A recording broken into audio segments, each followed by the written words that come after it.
Welcome to the Q&A segment of Transparent Conversations, powered by LG. I'm Paxton Elrod, and today's topic is exploring NIL opportunities, juggling entrepreneurship and student responsibilities.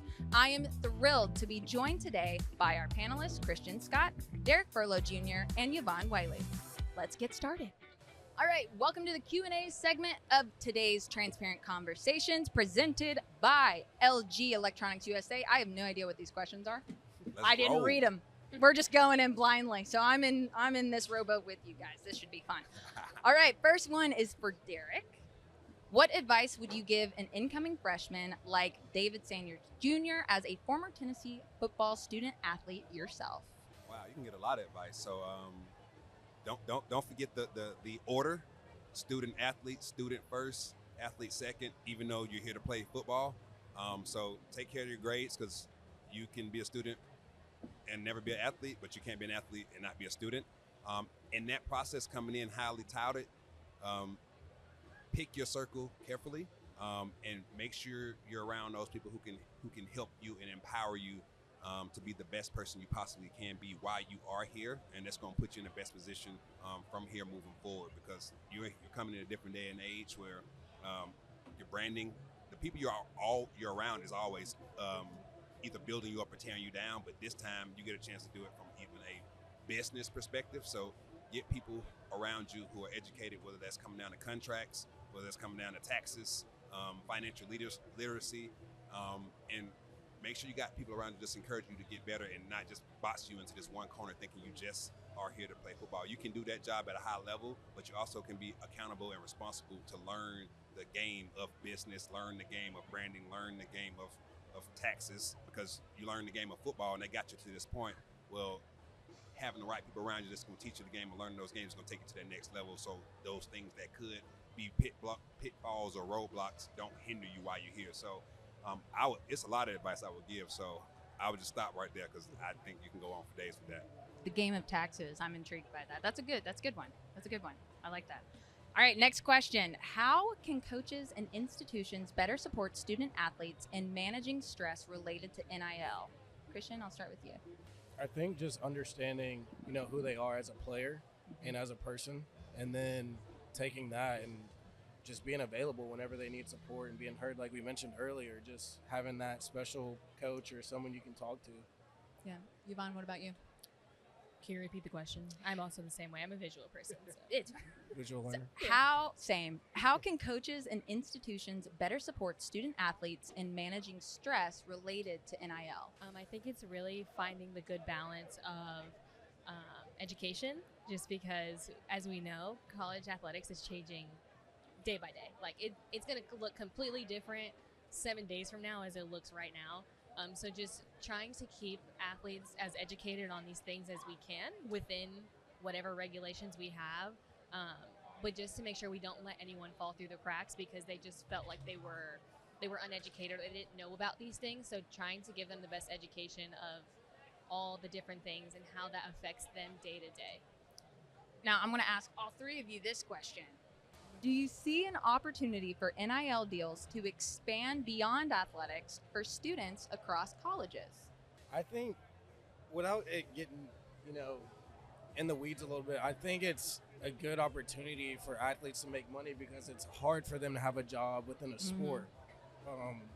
It's very useful. Right. Name, image, likeness, that's within the sport. That's a hard one because I don't like using NARPs because I feel I can say it. NARPs. I'll say But they have the chance to work and get a job. Right. I guess it's different, but I mean, at the end of the day, they still have the opportunity to make money. Whereas athletes, it's kind of you're just playing your sport, going to school. Yeah. You don't have that opportunity, and then that's when NIL came. I think so. That was a good question. That was kind of a trick question though, because in reality, that's called an influencer. Exactly. So like a content creator. Yeah. So NARPs or whatever you want to say are already doing it. Right. In reality, NIL is, it's kind of pay to play right now. It ain't really NIL. Right. If we're going to be real. But that becomes the same thing of an influencer. You just happen to be an athletic influencer. Mm-hmm. Yeah. Yeah, I'm guessing you agree. Yeah, it's it's an interesting question because like it is like a trick question because it already exists because Right. I don't think that people realize like athletes aren't just like free will like LG reached out to me and now I can go Right. do it. Like you still have to fall within lines, Mhm. and as regular students you don't have that. You can go do whatever you want Right. to, and if you want to go reach out to someone and get some help, you can do that because even then there's still like regulations on those things for athletes. So it's not just like a from the outside world. I can see how people think it's just like, oh, whatever company reached out to so and so, now they have a deal with them, but it's more so like this company reached out to me, now I have to go through like 5 different people to figure out if I can even do this. So, but yes, it already exists, and Yes. you could definitely do it. Yes. No. When I read that, I was like, so an influencer? Yeah. Okay. Okay. Next question. Do you get the sense that students today feel increased pressure to perform or maintain their image due to NIL opportunities in the public eye? Whoever wants to go first. So I hope from a maintaining your image, that's yes, because it keeps you from doing stupid stuff off the court, off the track, off the field. Definitely Correct. speaking from football perspective. Mhm. So I hope it makes you maintain your image because you're supposed to be getting paid off your image. And if your image is tarnished, why would a company come do a deal with you or for Right. marketing because you just was in the news for doing something crazy? So Yeah. in that aspect, yes. But as far as on the field and balling and winning and supposed to be doing your job on that, I think you came to a place like University of Tennessee to do that anyway. So regardless if you had an NIL deal or not, your job was to do your job at the highest level because you had the goal most of the time when you come here. Definitely more female sports related now because there are other leagues higher than this now. Mhm. Is to go to the next level. So Right. if that's the end goal, then the goal was the goal anyway. Right. NIL just kind of gave you another reason to not get in trouble if your name could tarnish your opportunity or cost you a deal that you might already have. Yeah. What do you guys think? Same. Yeah, That's money. That's What money. he said. perfectly spoken. Yeah. No. Okay. I definitely get that and definitely understand. All right. Last question. Ooh, interesting. In a year of women's basketball being more recognized, how can organizations like the NCAA or MLB support women to get more opportunities and softball be recognized as well in the midst of the World Series celebrations? Go Dodgers. Well, not go Dodgers. Sorry. Sorry. I think it's really cool. Like, and Yeah. I think the biggest thing that I've seen, especially when it comes to NIL women in this space, is sometimes women get over sexualized Mhm. in the NIL deals that they have, and it's kind of like, well, men don't do the same thing. Like you're a car company. Why do you want me to go stand out there next to a car in like my spandex? And In a that's car not even wash. my uniform. Yeah. Like that's not my uniform. So I think it's just trying to figure out that like you shine the same light on women as you do male athletes. Like it's the same thing. Like there's still athletes today. Like I've well worked over 40 hours a week, even though we're only supposed to do 20. Like we were putting in all of the work, and especially now, especially with softball, seeing how it's like on ABC, like that was unheard of. And I maybe skewed the views a little bit. I had it on like 5 TVs because I was That's like, fine. I want softball to get all the That girl. views. I want them to do I like all these that. things so they could be on it Dedication. again. But it's like we see how great women are, and we see how great women are as athletes. I'm not even gonna call them female athletes because they're athletes at the end of the day. Agreed. And so it's really just loving them for that and not for them being a woman and their body and all these things. Like that doesn't matter. Like at the end of the day, we put in the same work as the baseball team does, so we should get the same love that they do. Agreed. Preach. How are Agreed. you two gonna I follow agree. up that? I don't remember the question. To answer that, I agree 100%. That is what great she said answer. is, yeah, they deserve the same, the exact same. I agree with what If she not said, more. even though I don't remember the question, but I agree with all she said. So if you want me to answer that, you Yeah. gotta give me the question. The question is, in a year of women's basketball being so recognized, how can organizations like the NCAA and the MLB and all of these other sports basically shine the light on women athletes or athletes that they deserve, and really softball get the recognition that it deserves as well? I think she answered that pretty good. I'm a firm believer that, like she said, I was fortunate to come to the University of Tennessee when Pat Summitt was the head coach, Cool. and then Candace Parker was playing here, and Oh, then man. Monica Abbott was playing softball. That's so sick. I went to more female sports games than male sports games, so I've been biased. So the athletic piece of what women do in the sports world, I think you got to give respect where respect is due, and they should be getting credit. Like, I'm still trying to figure out how the U.S. women's national team makes less than the men's national team, and they don't won World Cups. So it's fascinating to me. However, how do you do it? I think at some point you got to keep putting the eyes on it that allows the media or however the money is generated to get passed down. But at the end of the day, I think she summed it up. It is over-sexualized. Mm-hmm. That's America. I don't necessarily agree with it, but that is what it is. But in general, I'm a big supporter of athletics across the board. And if we remove the titles of female athletes or just athletes, I'm a big supporter of it. And I think you gotta give credit where credit is due and put respect on the work they put in, because they, like she said, they doing the work, like, period. Yeah. I also totally forgot to insert this, but like really pouring into post college, right? Mm-hmm. Because we have leagues like the WNBA, we have all the, like, they are at the pinnacle, like they are what we all want to be. And playing pro softball, like it's all over the place. Like, people used to ask me all the time, like, well, like what do you like? Why are you not playing softball right now? And I'm like, because I can't afford to live. Yes, it's like my summer job. I go play 3 months and then I come right back here. Mm-hmm. And so it's just really pouring into it after, of noticing that, yes, they are great when they are 18 through 21, but they are even better after that. Like, we want to see these women keep playing and keep doing all these great things, because it's good for every sport regardless. But it also opens up so many opportunities. Just as it does for men, it opens up opportunities for women, because women are in this same situation a lot of the time. So it's really just pouring into them and recognizing who they are. I love that. Now, I second that motion, because there are a lot of emerging female sports leagues, which Unrise serves them all for mental health care. So I'm very familiar with them.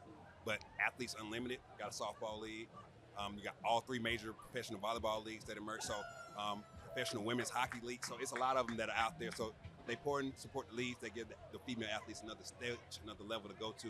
So it overall perpetuates itself down the field. All right, last question I have for you guys. Each of you individually, what are you wanting for the world of NIL? What are your hopes, dreams, and aspirations for the next 5 to 10 years? What are you hoping that you see in this world grow? All right, so I can answer that. So for the most part, I believe if the universities are going to have a hand in it, the education for financial literacy, taxes, able to be able to read a contract, equipping the athletes with the skill sets that it takes. So if I want to manage this myself, I can. However, if someone is managing it for me, I'm educated enough to have some checks and balances. I know what's going on, so I don't find myself getting into a situation long after the fact. And then from that, a true NIL setup, not a pay-for-play type situation. Because I heard the phrase, it was pay-for-play back then when I was playing, and now NIL just stands for now it's legal. So ain't nothing changed. So let's truly maximize the true opportunity of, hey, I have this brand, and this brand could be used for LG or for Unrise, and I got paid because my name brought recognition or attention to that company from the things I've done for my sport. And if it could be truly NIL, I think that allows a lot of sports, because females got more eyes on them than probably males, and know how to manage those things than most males. They're more sophisticated than males, and they would probably be more advanced in that space, honestly, if we done it right. Yeah, I kind of second the education piece. As we know, like with the House case and all the things that are changing, we're just putting more money in their pockets. And it's really tough when we have these conversations all the time about how can we help? How can we help but stay within rules? Because, you know, we don't want to break the rules. We don't want to do that. And so it's really from a legislation point of allowing us to be able to have these conversations with them of like, because we can't give tax advice. We can only tell you, hey, you got to go pay your taxes, but like we can't tell you.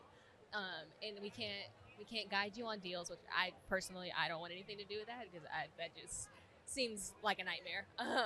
But it's really just being able to give them better education, because I feel like a lot of the time we're so surface level, but it's because we can't go anywhere else. So opening it up a little bit more to be able to give them better advice, better information, so that they are set up in a better place, especially now when they're about to be coming in making money they've never even touched before. Like they're making more than what half of the athletic department makes. So it's like, how can we help them from the moment they step on campus, rather than like just giving them like, here's some bullet points, I hope you take this and I hope you do great, but just really diving into that education piece.